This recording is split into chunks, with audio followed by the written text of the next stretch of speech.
क्या हो अगर कोई एक ऐसी इन्वेस्टमेंट स्ट्रैटेजी हो जो हर मौसम में काम करे, मतलब बाजार चाहे ऊपर जाए या नीचे, वो टिकी रहे। यही वादा है रे डालियो के मशहूर ऑल वेदर पोर्टफोलियो का। लेकिन सवाल ये है कि क्या ये अमेरिकन स्ट्रैटेजी हमारे भारतीय बाजार में भी उतनी ही असरदार है? आज हम इसी सवाल का जवाब ढूंढेंगे। ये सोच है रे डालियो की। ये दुनिया के सबसे बड़े हेज फंड के पीछे का दिमाग है। और उनकी फिलॉसफी आप देखें तो बहुत सिंपल है, लेकिन ज्यादातर इन्वेस्टर्स इसका ठीक उल्टा करते हैं।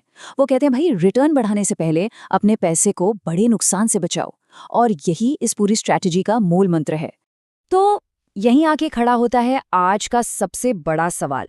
जो स्ट्रैटेजी अमेरिकी बाजार के लिए बनी थी, क्या वो भारत के अनोखे माहौल में भी टिक पाएगी?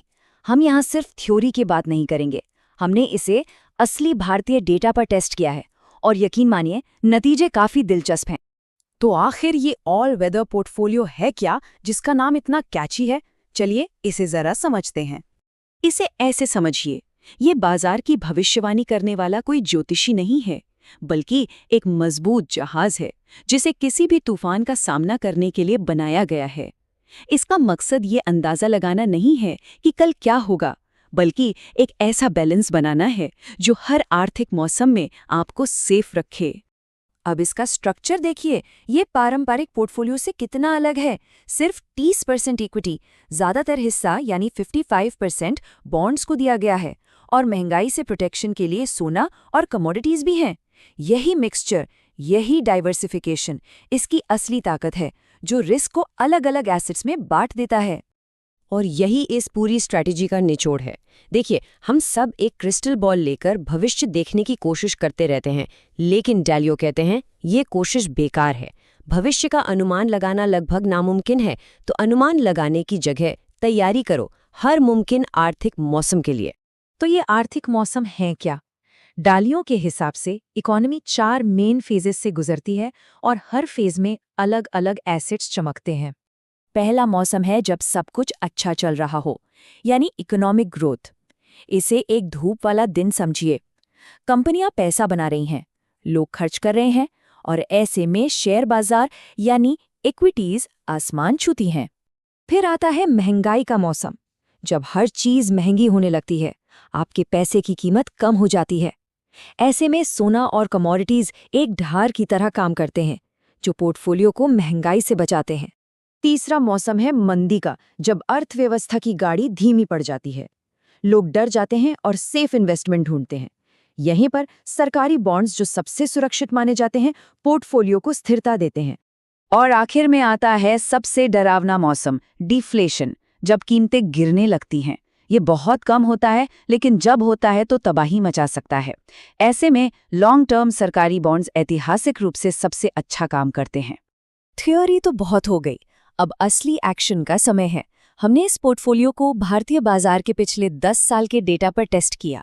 तो क्या ये पास हुआ या फेल? चलिए देखते हैं। हमने एक सिंपल सिनेरियो लिया। मान लीजिए 10 साल पहले 10 लाख रुपए इस ऑल वेदर स्ट्रैटेजी में लगाए होते, तो आज उन पैसों का क्या हुआ होता? हमने पिछले 5 और 10 साल दोनों के डेटा को एनालाइज किया है, ताकि हमें एक साफ तस्वीर मिल सके। हमने ऑल वेदर पोर्टफोलियो को उसके सबसे बड़े कंपेटिटर के सामने खड़ा किया, एक 100% इक्विटी पोर्टफोलियो, यानी सीधा निफ्टी 50 में इन्वेस्टमेंट। तो इस लड़ाई में कौन जीता? चलिए अब जरा नंबर्स देखते हैं। नतीजे हैरान करने वाले हैं। पहले रिटर्न देखिए। 100% इक्विटी ने 9.7% सालाना दिया और ऑल वेदर ने 8.1%। आप कहेंगे बहुत ज्यादा फर्क नहीं है ना? लेकिन अब असली कहानी देखिए। रिस्क, इक्विटी की अस्थिरता 18% थी, जबकि ऑल वेदर की सिर्फ 6.3%, मतलब 3 गुना कम वॉलेटाइल।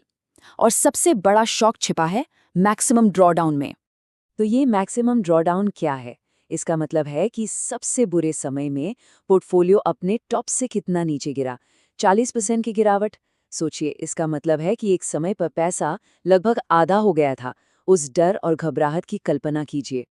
अगर 10 लाख लगाए होते तो 40% की गिरावट का मतलब है कि पोर्टफोलियो में 4 लाख रुपए कम दिख रहे होते। ज्यादातर लोग इतनी बड़ी गिरावट देखकर पैनिक में आकर बेच देते हैं और नुकसान को असली बना देते हैं। वहीं ऑल वेदर पोर्टफोलियो सिर्फ 10% यानी 1 लाख रुपए गिरा। अब बताइए कौन सा नुकसान झेलना आसान है? तो ये पोर्टफोलियो तो कमाल का लगता है ना? लेकिन रुकिए, कहानी अभी खत्म नहीं हुई है।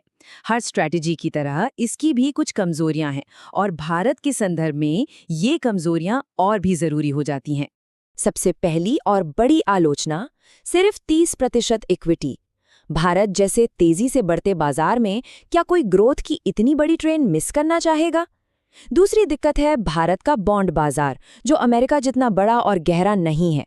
और आखिर में ये पोर्टफोलियो बॉन्ड्स पर बहुत ज्यादा निर्भर है।